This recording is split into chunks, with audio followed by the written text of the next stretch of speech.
So there is one question in front of you. ये question कल मुझे एक स्टूडेंट ने किसी ने भेजा था कि सर इसको क्लास में एक बार सॉल्व करवाइए। तो देखिए क्लास के अंदर अपन इसको सॉल्व करते हैं। क्या क्वेश्चन है मेरे पास। इस क्वेश्चन के अंदर 5 ओम रेजिस्टेंस यहाँ पर लगा हुआ है और इधर मेरे पास 10 ओम और 15 ओम रेजिस्टेंसेस पैरेलल में लगे हैं। 10 and 15 in parallel and 5 ohm in series। तो पॉइंट्स के नाम दे रखे हैं। This is point number A, this is point A, this is point B and this is point C. तो अपन से पूछा जा रहा है पहले तो बताओ पोटेंशियल अक्रॉस ए बी कितना होगा, फिर ये निकाल के बताइए that what is the equivalent resistance, then I1 की वैल्यू निकालो, I2 की वैल्यू निकालो और टोटल पोटेंशियल ए और सी के बीच में कितना होगा ये अपन को कैलकुलेट करके बताना। तो सबसे पहले we will calculate the R equivalent resistance equivalent in the circuit. देखिए इन दोनों को सॉल्व करेंगे। 10 and 15 are in parallel, so the answer will be 10 into 15 divided by 25. So this will be 6 ohm. So after solving these two, we will get the answer as 6 ohm.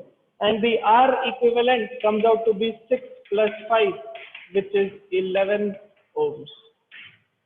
R equivalent comes out to be 11 ohms.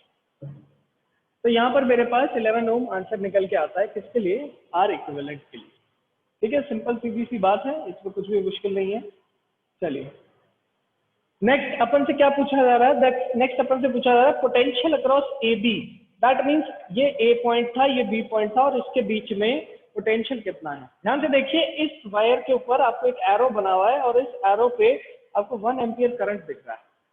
That means through 5 ohm resistance 1 ampere current is flowing in the circuit. So we can say potential through AB will be equal to current into resistance, and current is 1 ohm, resistance is 5, so the answer becomes 5 volts. And the potential between A and B points, potential between A and B points कितना निकल के आया? Potential between A and B points निकल के आता है 1 into 5 which is 5 volts। Simple सीधी सी बात है, कुछ भी अभी तक इसके अंदर मुश्किल नहीं हुई। नेक्स्ट अपन से पूछा जा रहा है what is the value of I1 and I2। I1 और I2 की वैल्यूज कितनी होंगी। चलिए I1 और I2 की वैल्यूज निकालते हैं। ध्यान से वी नो दैट जो भी what ever potential is present on this, कोई भी पोटेंशियल इस रेजिस्टेंस पे प्रेजेंट है वही सेम पोटेंशियल इस पे भी होगा। सही बात है। मैं इसको नाम दे देता हूँ V1, इसको नाम दे देता हूँ V2। Since they both are in parallel, so we can say V1 is equal to V2। अपन यहाँ लिख सकते हैं since 10 ohm and 15 ohm are in parallel, so V1 is equal to V2। Then again we can write one equation as well। V1 को अपन लिख सकते हैं I1 into 10, V1 को अपन लिख सकते हैं I1 into 10 एंड V2 को अपन लिख सकते हैं I2 into 15। V2 को अपन लिख सकते हैं I2 into 15। ये कट हो जाएगा, ये 2 टाइम्स, ये 3 times, so this will be 2I1 is equal to 3 times I2। और we can say that from this we can say I1 is equal to 1.5 I2। तो I1 की वैल्यू 1.5 I2 के बराबर आ जाती है। अब अपन इसको सॉल्व करते हैं। We again know one thing that 1 ampere current यहां से आया, ये इस जंक्शन को एंटर करता है। That means I1 plus I2 की वैल्यू, I1 प्लस I2 की वैल्यू 1 होनी चाहिए। I1 की जगह पे अपन लिख सकते हैं 1.5 I2, so we can write it as 1.5 I2 plus I2 is equal to 1। After solving it, we will get 2.5 I2 is equal to 1। I2 का वैल्यू यहाँ से निकल के आता है 10/25 और we can say 2/5 और we can say 0.4 एम्पियर। इसका मतलब I2 की वैल्यू है 0.4 एम्पियर, तो I1 कितना हो जाएगा? I1 will be 1 minus 0.4 which will be 0.6 ampere, and this is the final answer for A, I1 and I2। So basically what we had done, For calculating I1 and I2, we had first made one assumption that since they are both in parallel, so we can say that potential on both of them will be equal. V1 is equal to V2. V1 is equal to V2 है, V1 का formula लगाया I1 into R and ऐसे ही I2 into R. I1 into 10 कर देंगे, I2 into 15 कर देंगे, cut करेंगे यहाँ से, this comes 2 times, this is 3 times. इसके बाद मेरे पास वैल्यू निकलता है I1 is equal to 1.5 I2.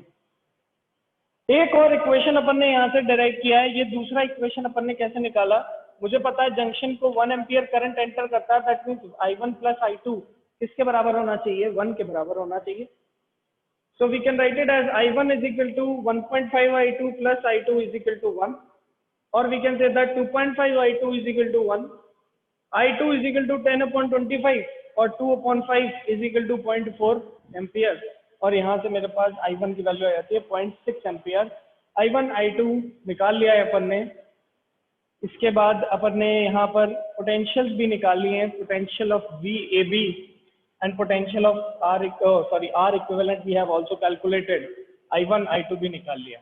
फटाफट बताओ, दो students raise your hands who is having any problem regarding. चलिए, so those students who are having any doubts regarding this question, raise your hands. Those students who are having any doubts regarding this question, raise your hands. Yes, Lakshya Modi. So for calculation of potential along AC, ध्यान से देखना, समझना.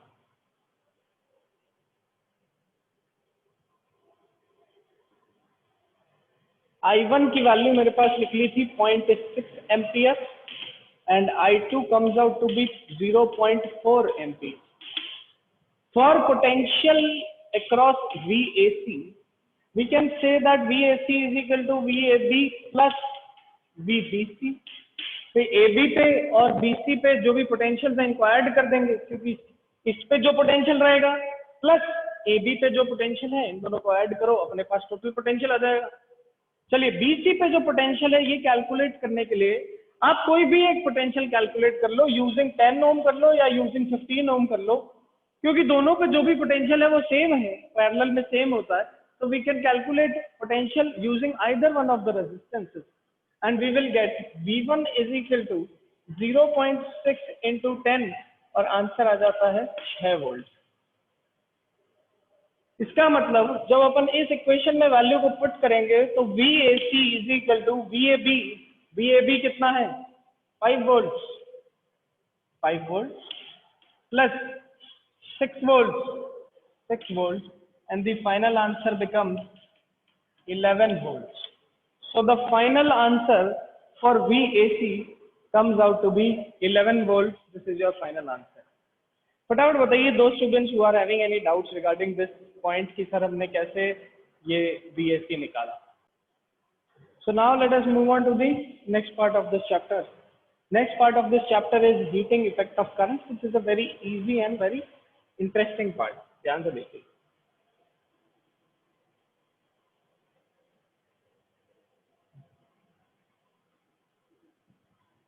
See, so the next part is heating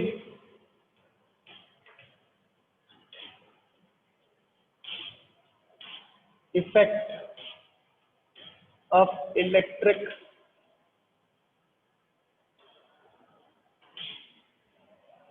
current. Next part is heating effect of electric current.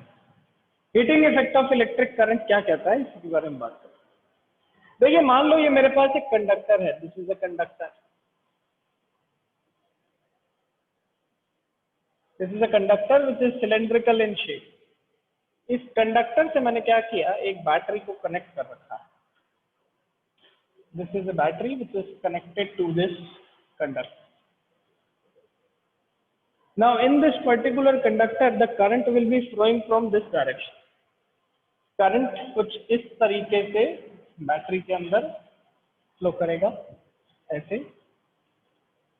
Current flows from positive terminal to the negative terminal and the electrons they go from opposite direction. So we can say that the electrons they are moving in the opposite direction, electrons कुछ इस तरीके से move कर रहे हैं. So when electrons they move inside the conductor, what is happening? ध्यान से देखिए. Electrons जब एक conductor के अंदर move करते हैं, so let us study what is happening here. एक conductor एक solid material है. Solid material है, that means there are no vacant spaces present here. या vacant spaces हैं भी तो बहुत minimum है, because all the atoms they are closely bound to each other. All the atoms they are closely bound to each other. All the materials, since they are closely packed, so the vacant spaces are very less. So these electrons they are moving from one point of one point of the conductor to the other point because of the connection of the battery. Battery यहाँ पर electrons को एक point से दूसरे point तक move करवा रही है. ये चीज हम जानते हैं. So we can write it as this is the direction of electrons. ठीक है. When the electrons they move inside the conductor, they find that वहां पर बहुत सारे अलग-अलग electrons और भी ज्यादा present हैं. ठीक है. ऐसा नहीं होता कि सिर्फ एक अकेला इलेक्ट्रॉन है और एक ही लाइन बना के चल रहे हैं, जैसे अपन लाइन बना के असेंबली से वापस अपने क्लासरूम्स तक आते हैं या अपन लाइन बना के किसी भी पर्टिकुलर जगह तक जाते हैं. ठीक है. उस तरीके से यहाँ पर इलेक्ट्रॉन्स का मूवमेंट नहीं होता. इलेक्ट्रॉन्स का मूवमेंट यहाँ किस तरीके से होता है? When the electrons they try to move inside the conductor, they collide with other electrons. ये अलग दूसरे इलेक्ट्रॉन्स जो यहाँ प्रेजेंट हैं उनसे कोलाइड कर जाते हैं, अपनी डायरेक्शन बदल लेते हैं. फिर सामने इसको इलेक्ट्रॉन दिखता है, उसको फिर ये कोलाइड कर जाता है, अपनी फिर से डायरेक्शन बदल देता है. फिर ये इससे कोलाइड कर जाता है, डायरेक्शन बदल देता है. So when these electrons they move inside the conductor, they usually collide with other electrons or other ions which are present in the conductor. We can say they collide with other electrons or other ions which are present in the conductor.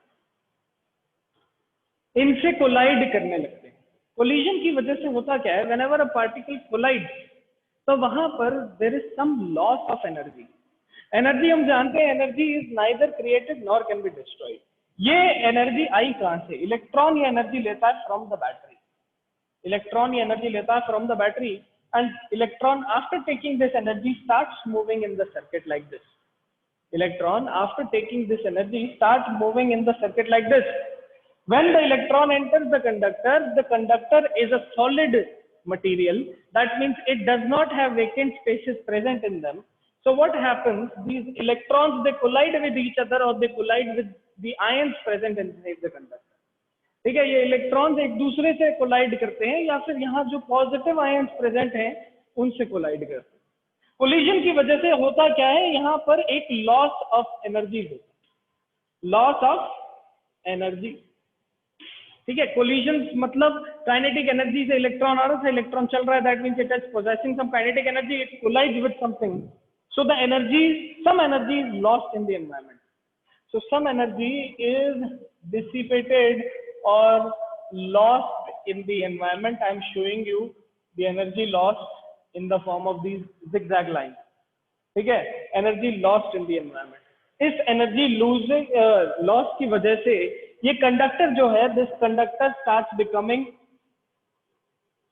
hot.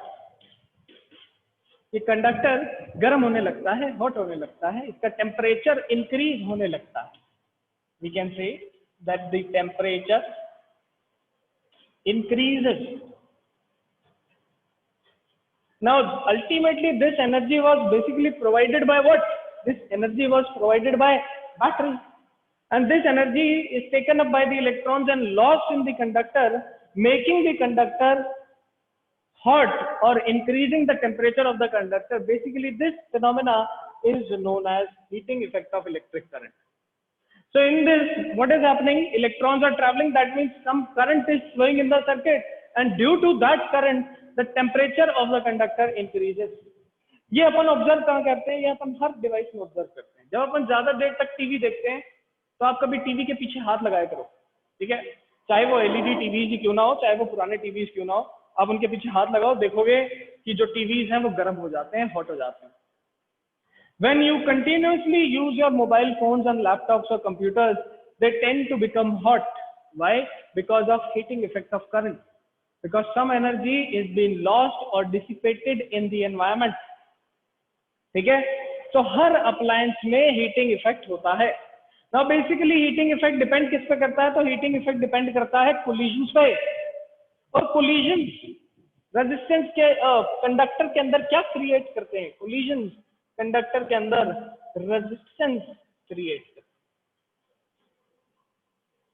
So basically heating effect of current is directly proportional to the resistance of the conductor. जितना ज्यादा resistance होगा उतना ही ज्यादा यहाँ पर heating effect देखने को मिलेगा. Now in some appliances we have used this effect to our advantage. कुछ एग्जांपल्स में हमने इस इफेक्ट को अपने एडवांटेज के तौर पे यूज कर लिया है. For example electric heaters, for example electric bulb. समझ में आई बात? इलेक्ट्रिक हीटर्स में, इलेक्ट्रिक बल्ब में, गीजर्स में क्या होते हैं? कॉइल्स लगे होते हैं. And those coils they have very high resistance. If some coil is having very high resistance, when current will flow through them, the heat will be generated. And due to that heat, that material or that object will become hot.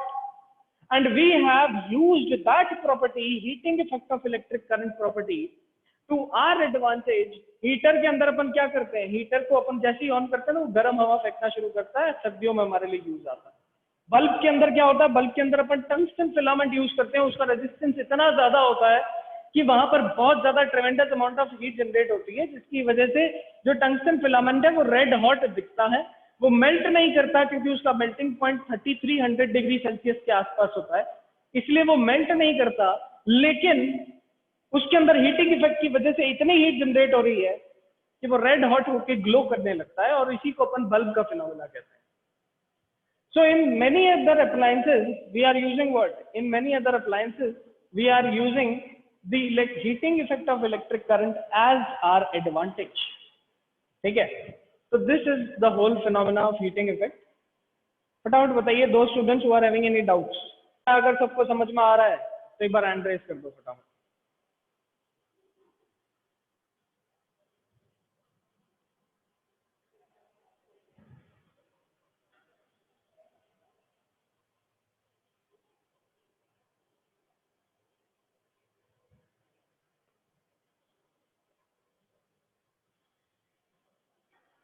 अब ध्यान से देखो, what is the beauty about this heating effect of current.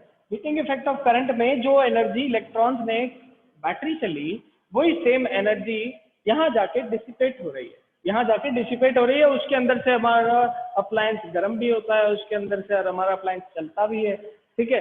तो यहाँ पर we can say that the energy which is given by the battery, energy which is given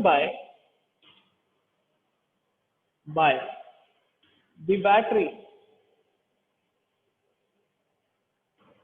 is what? Is creating the heating effect. So basically what we are doing, we know that work done is equal to power into time. So we had created one formula. We know that power is V into I, and multiplication by T gives us the work done, or this is known as the formula for heating effect. We can get two more formulas from this. One will be I square RT, and the other formula will be V square by R into T.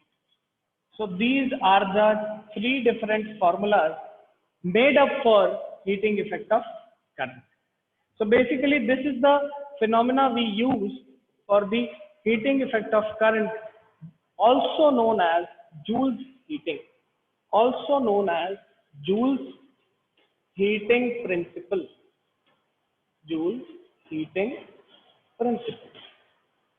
So I hope यहाँ तक अपन को सब कुछ समझ में आया.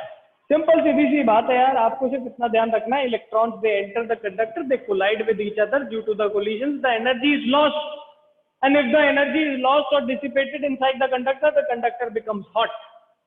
ठीक है? Ultimately this energy has been provided by the battery only. This energy has been provided by the battery only. So हमने यहाँ पर जो बैटरी ने एनर्जी प्रोवाइड किया, हमने सिर्फ उसी को कैलकुलेट किया है. H is equal to V I into T, और I स्क्वायर आर टी, और V square by R into T. And this is heating effect of current. Now moving on to the next part of the last part of this chapter. उससे पहले मैं एक चीज आपसे पूछना चाहता हूँ, who can tell me what is the unit of heating?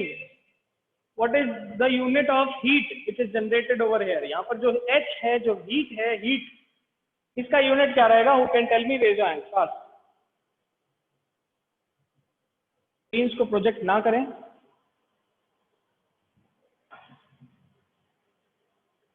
Yes, Jyotika Khatri, what are you doing? Disturb in the class.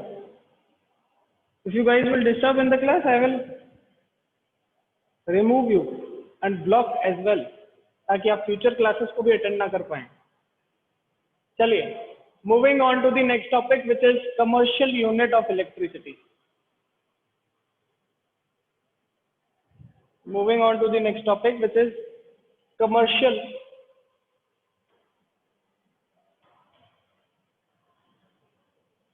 unit of electricity.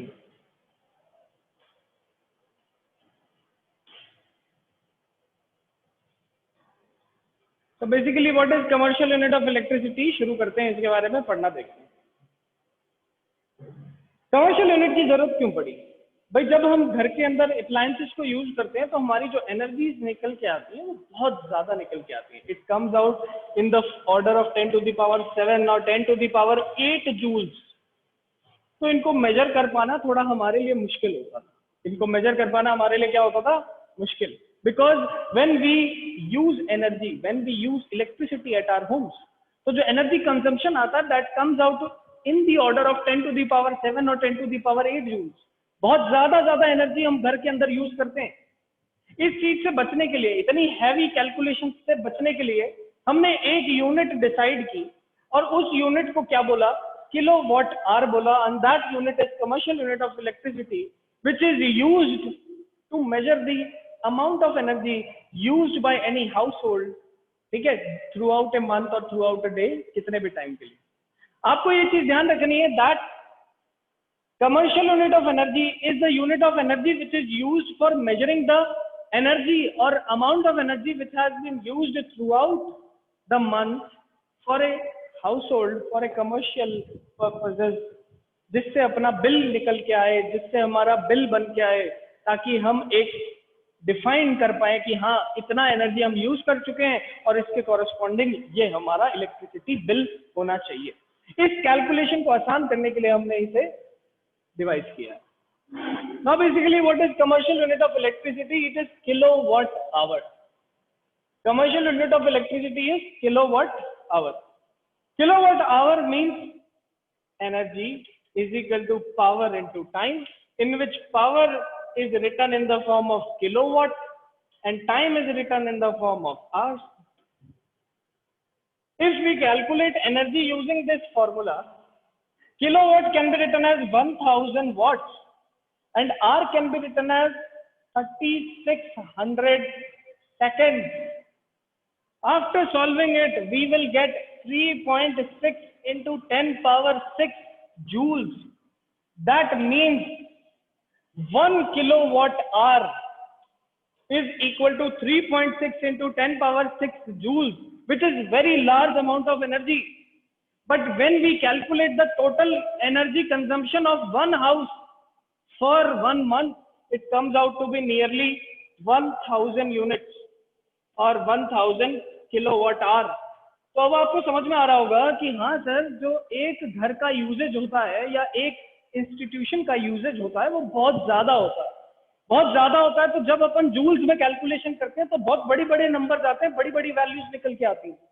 उस कैलकुलेशन को आसान करने के लिए we have decided another unit for energy and that energy का unit क्या निकल के आया? 1 किलोवाट आवर, जिसका जूल में कन्वर्जन क्या होता है? 1 kilowatt hour is equal to 3.6 into 10 power 6 joules.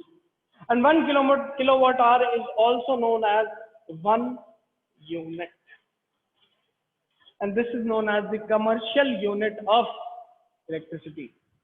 This is known as the commercial unit of electricity. फटाफट हैंड रेज करके बताइए क्या यहां तक सबको समझ में आया कि नहीं? Yes or no? Fast. Fast everyone. फटाफट। चलिए बच्चों, तो आज की क्लास में बस अपन